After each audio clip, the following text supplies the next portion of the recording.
Selain memeriksa saksi, Polrestabes Makassar juga rencananya akan melakukan gelar perkara untuk memutuskan kelanjutan kasus ini. Sementara untuk kasus bawa kabur jenazah di Rumah Sakit Dadi dan Labuan Baji, berkas ke-13 tersangka telah dilimpahkan ke Kejaksaan. Sebelumnya, kasus jenazah pasien COVID-19 dibawa pulang keluarga di Rumah Sakit Umum Daerah Dayak terjadi pada 27 Juni lalu.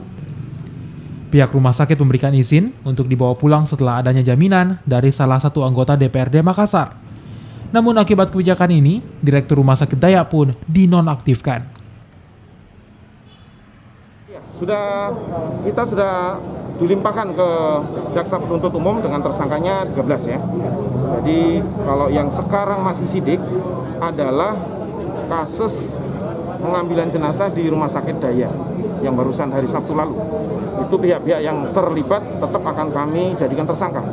Namun masih nunggu gelar perkara dulu. Karena kalau untuk menetapkan tersangka adalah gelar perkara. Tapi kita sudah mengantongi nama-namanya.